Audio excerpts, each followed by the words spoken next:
नमस्कार दोस्तों, एक लाइव पर आपका हार्दिक स्वागत है, जहां हम आपको जीवन आधारित प्रश्नों का उत्तर लाते हैं। आज के इस कार्यक्रम में हम सीख रहे हैं, इज जीसस गॉड? क्या यीशु मसीह परमेश्वर है? यह प्रश्न आज बहुतों के मन में आया होगा कि क्या यीशु मसीह एक परमेश्वर है या नहीं। इसी पर हम वार्तालाप कर रहे हैं। ये हमारा आखिरी प्रसारण है। पिछले 2 प्रसारणों में हम आचार्य विकास मसीह से सीख रहे थे कि यीशु कौन है। तो ध्यानपूर्वक बैठ जाइए और देखिए इस कार्यक्रम को। जाति और धर्म के नाम पर लड़ाई। राजस्थान के हिस्सों में आपकी जाति बिना पूछे आपको पानी नहीं मिलेगा। जब तक आपकी जाति ना पूछ ली जाए आपको किराए पे घर नहीं मिलेगा। जाति का भेदभाव, रंग का भेदभाव, अमीरी गरीबी का भेदभाव, क्यों? कहां है वो 33 करोड़? क्या वो मनुष्य के हृदय से बात नहीं करते? क्या 30 त्योहारों को मना लेने के बाद लोगों के हृदय में परिवर्तन शुरू हो जाता है? त्योहार आता है, दीपक जलाए जाते हैं, त्योहार आता है, रंग जलाए जाते हैं, रंग लगाए जाते हैं, कुछ भी फायदा नहीं होता। अखबार की खबरें वहीं की बनी रहती हैं। पिता ने पुत्र को मारा, पुत्र ने पिता को मारा, भाई ने भाई को मारा। आज संसार के, भारत के कोर्ट केस को देख लीजिए। लाखों करोड़ों कोर्ट केस चल रहे हैं। लाखों करोड़ों वकील, जज उसका फैसला कर रहे हैं। कहां हैं सारे भगवान? कहां हैं सारे देवता? इसलिए परमेश्वर का वचन कहता है, जब तुम सत्य को जानोगे तो सत्य तुमको स्वतंत्र करेगा। और यीशु ने कहा, सत्य मैं हूं। ये पृथ्वी, ये भारत ही परमेश्वर स्वर्ग के रूप में देखता था। लेकिन आज हम चारों ओर क्या देखते हैं बहन भाई? क्या देखते हैं चारों ओर? हाहाकार, हाहाकार। जब आप अपने घर से निकले हैं आज की शाम, ताला लगा कर आए हैं। कितने लोग ताला लगा कर आए? क्यों? हाथी घुस के चोरी कर लेगा? कुत्ते और जानवर घुस के आपके घर से पैसे और जेवर चुरा के भाग जाएंगे? किसके लिए ताला लगा कर आए? मनुष्य के लिए। किससे डरे आपको? क्यों? क्यों डरे मनुष्य से? क्योंकि मनुष्य ने उद्धार नहीं पाया है, इसलिए वो एक खतरनाक जानवर है। खतरनाक जानवर। आज मैं आपको बताना चाहता हूं,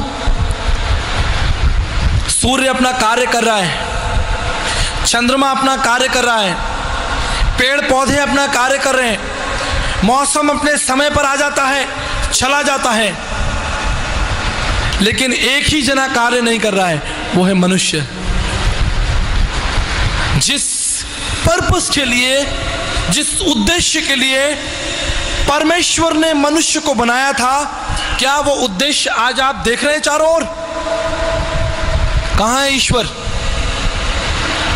कौन इसका समाधान देगा? ये चमत्कारी बाबा? ये झूठी राशि रतन? ये झूठे तरीके? मैं आपके लिए एक पद निकालना चाहता हूं। खोलिए मत्ती की इंजील, उसका 2 अध्याय। 2 अध्याय के ऊपर क्या लिखा है? किसका आगमन? ध्यान दीजिएगा, ज्योतिषियों का आगमन। आज भारत देश के कोने कोने में ज्योतिषी बैठे हैं। हालेलुया। पिछले दिनों छत्तीसगढ़ में प्रभु के वचन को बांट रहा था, और एक ज्योतिषी सभा के समाप्त होने के बाद मेरे पास आए। उन्होंने अपना परिचय मुझे दिया कि मैं इस स्थान के मुख्य ज्योतिषों में से एक ज्योतिषी हूँ। आपको शहर के कई हिस्सों में मेरे बड़े बड़े बोर्ड मिलेंगे। यहाँ के बड़े बड़े व्यापारी मेरे पास ज्योतिषी विद्या के लिए आते हैं। लेकिन कल रात आप पवित्र बाइबल में से परमेश्वर के विषय में बता रहे थे, वेदों और शास्त्रों में से बता रहे थे। मेरी इच्छा हुई कि मैं आपसे व्यक्तिगत रूप से मिलूं और आपसे बातचीत करूं। कल आपने बताया कि प्रभु यीशु मसीह सब ज्ञान को, संसार की सारी नीति को, संसार के सारे तौर तरीकों को हटाता है और अनुग्रह देता है। आप कुछ बताना चाहेंगे कि हमारे विषय में यीशु मसीह क्या कहता है? ये जो हम कर रहे हैं, ये हम क्या कर रहे हैं और हम कहां जा रहे हैं? और मैंने ये पद उनके सामने खोला कि जब हमारे प्रभु यीशु मसीह का जन्म हो रहा था तो सबसे पहले ज्योतिषी आए। इसलिए मैं आपको नमस्कार करता हूं, क्योंकि बाइबल में आपका स्थान है। बाइबल आपके कार्य को एक्नॉलेज करती है, स्वीकार करती है। ध्यान से सुनिएगा, इसमें एक रहस्य की बात है।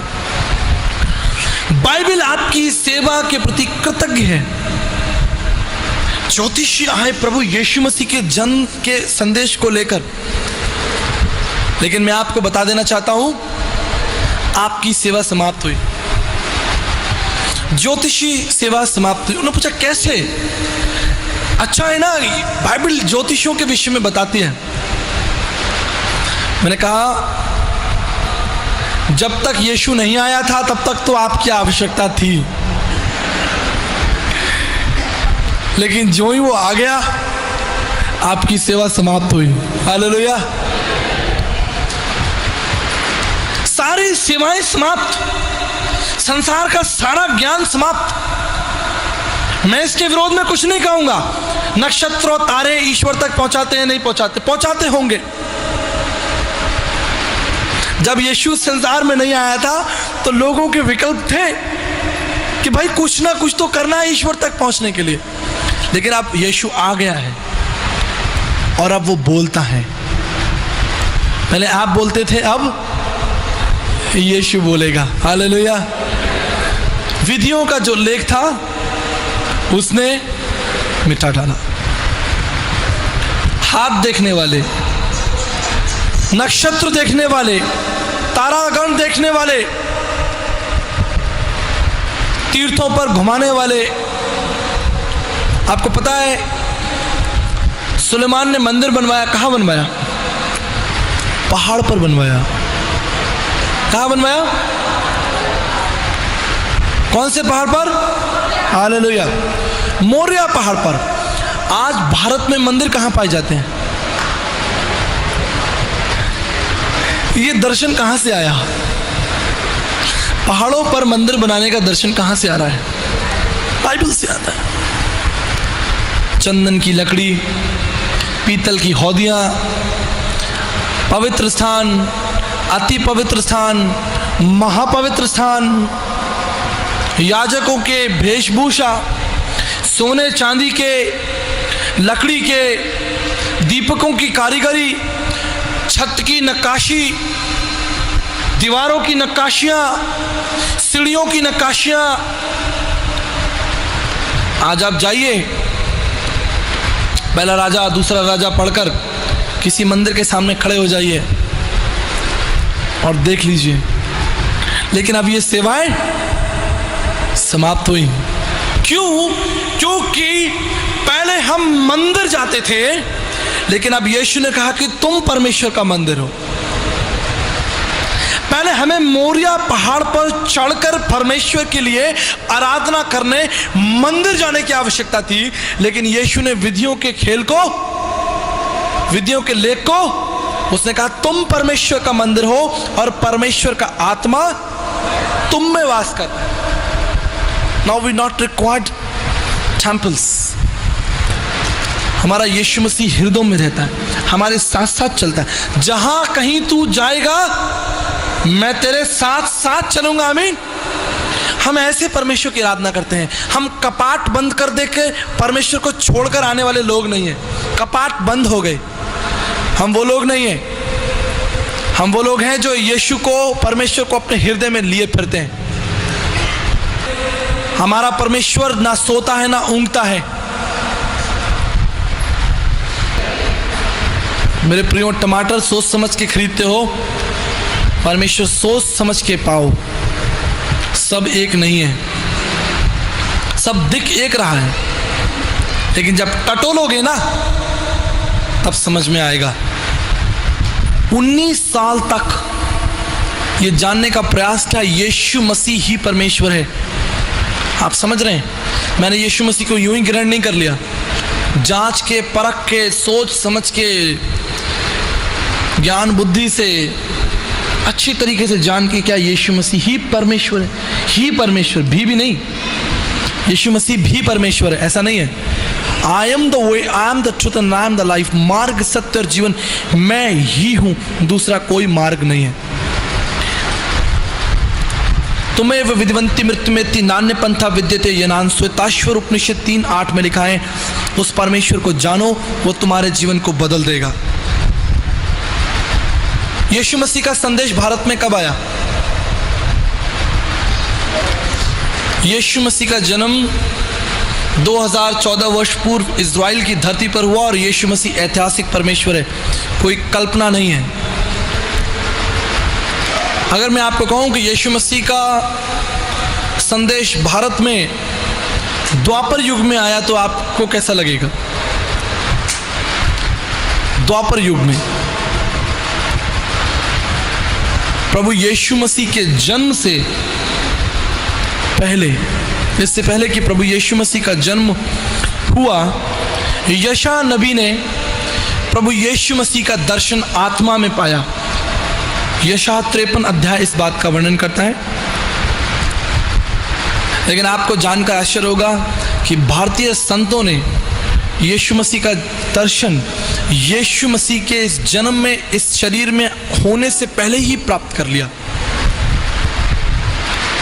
भारतीय दर्शन के 19 पुराणों में से एक पुराण जिसका नाम है भविष्य महापुराण, और भविष्य महापुराण के प्रतिशत वर्ग भरतखंड में लिखा है, पेज 320 पर, श्वेतवस्कत्रम ईश पुत्रम क्वारी गर्भसमम ईसा मसीहा इतिच मम नाम प्रतिष्ठनम। वो परमेश्वर जो निष्कलंक है, पवित्र है, विराट है। अब ये बात करे थे ना पढ़नी में 4 अध्याय के अनुसार, निष्कलंक, श्वेतवस्कत्रम ईश पुत्रम, परमेश्वर का पुत्र, क्वारी गर्भसम, जिसका जन्म क्वारी स्त्री से होगा, उसका नाम यीशु मसीह प्रतिष्ठित किया जाएगा। भारतीय आर्य ग्रंथों के भविष्य महापुराण में यीशु मसीह की कथा। आज भी भविष्य महापुराण गीता प्रेस से छपता है, लेकिन लोग नहीं जानते। क्यों? क्योंकि उन्होंने अपने शरीरों पर मन लगाया है। परमेश्वर का वचन कहता है कि तुमने अपने शरीरों पर मन लगाया, तुमने आत्मिक बातों पर मन ढूंढोगे तो जितने लोग ढूंढेंगे वो पाएंगे। जितनों ने जानना चाहा उन्होंने पाया। सामरी स्त्री की घटना आपको मालूम है? उस घटना के अनुसार जब प्रभु यीशु मसीह कुएं पर था तो उसने उस स्त्री से जल मांगा। उस स्त्री ने क्या कहा कि मैं सामरी हूं, आप यहूदी हैं और मैं आपको पानी। यीशु ने कहा कि अगर तू जानती तुझसे कौन जल मांग रहा है तो तू ऐसा नहीं कहती। कहानी के तौर पर समझने की कोशिश करिए, वर्ड्स के आधार पर नहीं, पिक्चराइज करिए, सोचिए। यीशु मसीह उस कुएं पर है, वो महिला उस कुएं पर है, उन दोनों के बीच में बातचीत चल रही है। स्त्री ने क्या कहा? हाँ, हमारे शास्त्रों में, हमारे भविष्यवक्ताओं ने कहा है कि मसीहा आएगा, जब वो आएगा तो हमें सब कुछ बता देगा। नथाएल को देखिए, नथाएल को जब वो फिलिप्पुस के साथ में आया, उसने कहा कि, फिलिप्पुस ने कहा कि भविष्यवक्ताओं की पुस्तकों में जिसका वर्णन लिखा है वो मुझे मिल गया है। भविष्यवक्ताओं की पुस्तकों में, इसका मतलब फिलिप्पुस भविष्यवक्ताओं की पुस्तकों को पढ़ता था। हालेलुया। एक बार उसको अगर ध्यान से पढ़ते तो वो जानते कि यीशु मसीह कौन है। प्रजापति देवयज्ञ भुवनेश्वर नाभि, परमेश्वर ने पृथ्वी की नाभि पर यज्ञ किया और तुम्हें झूठी शिक्षाओं से बाहर निकाला। पिछले दिनों मेरा एक मित्र मुझे मिला और उसने कहा कि विकास जी मैं बहुत परेशान हूँ। भाई क्यों परेशान हो? बस पूछिए मत। मेरा बेटा मुझसे झगड़ा करता है, मेरी पत्नी मुझसे झगड़ा करती है, मेरे माँ बाप मुझसे झगड़ा करते हैं और इसका कारण सिर्फ एक है कि मेरे पुनर्जन्म के पाप। ध्यान से सुनिएगा कि मैंने पिछले जन्म में क्या किया है, पाप किया है। वो सारे पाप मेरे आगे आवागमन की शिक्षा, पुनर्जन्म की शिक्षा की बात कर रहा है वो। मित्रों, मैंने बड़ी सरलता से उससे पूछा, मेरे प्रिय भाई तुमने पिछले जन्म में पाप किया, तुमने पिछले जन्म में बुराई की, उसकी सजा तुम्हें आज मिल रही है। तुमने अपने मुंह से कहा है, लेकिन इस जन्म में भी तुम कोई भले काम नहीं कर रहे हो, यानी तुम्हारा आगे आना जन्म भी फंसने वाला है। दूसरी मुख्य बात, लोग कहते हैं पुनर्जन्म की शिक्षा के लिए 84 लाख योनियों से होकर गुजरना पड़ता है। ध्यान दीजिएगा मेरी बात पर, 84 लाख टाइम्स। लेकिन जो भी व्यक्ति बोलता है वो यही बोलता है कि भैया मैंने पिछले जन्म में कोई बुरे पाप किए, मुझे इस जन्म में सजा मिल रही है। कभी कोई ये नहीं बोलता कि मैं पिछले जन्म में सुअर था, कोई ये नहीं बोलता कि मैं पिछले जन्म में मगरमच्छ था, मैं पिछले जन्म में मनुष्य था मैं, और मैंने पाप किया और मैं आज इस सजा को भुगत रहा हूं और मैं आगे भी सजा भुगतने के लिए, उद्धार का कोई मार्ग ही नहीं खुला। जितने भी लोग आते हैं वो सिर्फ यही कहते हैं कि साहब हमने पिछले जन्म में पाप किया। तो भैया कुत्ता क्या पाप करता है? तितली क्या पाप करती है? जंगली जानवर क्या पाप करते हैं? आप ताला किसके लिए लगा कर आए हैं? जंगली जानवरों के लिए। मतलब पिछले जन्म में भी आप इंसान थे, इस जन्म में भी आप इंसान हैं और अगले जन्म में भी इंसान बनने की तैयारी है। तो 84 लाख योनियों का सिद्धांत सिर्फ इन 3 जन्मों में, या आप मनुष्य बनते रहेंगे, आप केकड़ा बिच्छू नहीं बनेंगे। आप ये क्यों नहीं कहते कि साहब मैं पिछले जन्म में गधा था, लेकिन वो आपसे यही कहेंगे कि साहब पिछले जन्म में कोई बुरे पाप किए होंगे। लोगों ने परमेश्वर की पवित्र शिक्षा के साथ खिलवाड़ किया है। परमेश्वर की शिक्षा को अपने ज्ञान से दूषित किया है। मैं परमेश्वर का धन्यवाद देना चाहता हूं कि आप में से बहुत सारे लोग अनंत राज्य के वारिस हैं। हालेलुया, बहुत सारे लोग। लेकिन अगर आज की शाम आप में से कोई ऐसा व्यक्ति बैठा है जो अभी भी यीशु मसीह को नहीं जानता, उसके लिए एक विकल्प है कि वो यीशु मसीह को जाने, इससे पहले कि उसकी आंखें बंद हो। अत्र ब्रह्म समुच्चयते, जब तुम जीवित हो तुम परमेश्वर को जान सकते हो। झूठे शिक्षक, झूठी बातें, झूठे सिद्धांत, झूठी योजनाएं, भ्रम की शिक्षाएं, ताबीज, धागा, तंत्र मंत्र, पुनर्जन्म की शिक्षा, आवागमन की शिक्षा, जादू टोने की शिक्षा, ये आपको परमेश्वर से दूर दूर और बहुत दूर लिए जाती है। लेकिन यीशु आपके पास आता है और वो आपको क्या देता है? जितनों ने उसे ग्रहण किया। कितनों ने? जितनों ने उसे ग्रहण किया। ईसाइयों ने नहीं, अंग्रेजों ने नहीं, जितनों ने उसे ग्रहण किया उनको परमेश्वर की वरदान मिला। वरदान क्या मिला? संतान होने का अधिकार। अगर तुम परमेश्वर को जानोगे तो परमेश्वर के वरदान को जानोगे, और वरदान यही है कि यीशु मसीह ने हमें अपना पुत्र और पुत्री कहकर बुलाया है। वो हमारे गले काटने नहीं आता, हमारे पापों के लिए हम पर दोष लगाने नहीं आता। यीशु मसीह तुम्हारे पापों को क्षमा करता है। यीशु मसीह तुमको अनंत जीवन देता है। यीशु मसीह तुम्हें अंधकार से निकालकर ज्योति में लेकर आता है। यीशु मसीह तुम्हें असत्य से निकालकर सत्य में लेकर आता है और मृत्यु से निकालकर अनंत जीवन में प्रवेश कराता है। अस्तुमा सद्गमय थमसुमा ज्योतिर्मय मिथ्यमा अमृतमय। यीशु ने कहा, मार्ग सत्य और जीवन मैं ही हूं। तद्रक्तम परमात्म पुण्यदान बलियाग्रम सर्व पाप परिहरो रक्त प्रक्षालनम आवश्यम। समस्त मानव जाति के पापों के लिए रक्त बहाया जाएगा। यीशु ने कहा, मैं अपना लहू तुम्हारे लिए बहा जाता हूं। यज्ञ सिष्टानी तुम्हारे लिए यज्ञ होगा। गीता के अध्याय में लिखा है 7वें अध्याय में कि तुम्हारे लिए यज्ञ किया जाएगा। उस यज्ञ को किसने किया? किसने अपनी देह को तुम्हारे लिए तोड़वाया? किसने तुम्हारे लिए कोड़े खाए? किसने तुम्हारे लिए अपना लहू बहाया? कौन तुम्हारे लिए मारा और गाड़ा गया? मानव जाति के इतिहास में लोगों ने ज्ञान दिया, लेकिन यीशु मसीह ने जान दी है। लोगों ने आपको सिर्फ ज्ञान दिया है। धर्म के उपदेशकों ने, धर्म के शिक्षकों ने आपकी सहायता की है कि आप उस परमेश्वर को जान सकें, लेकिन यीशु ने अपने आप को जनवाने के लिए लिखा है, जब तक मैं गाड़ा नहीं जाऊंगा, जब तक मैं बोया नहीं जाऊंगा, मैं जब एक गेहूं का दाना बोया जाएगा तो 70 दाने, इसलिए यीशु मसीह बोया गया आपके पापों के लिए।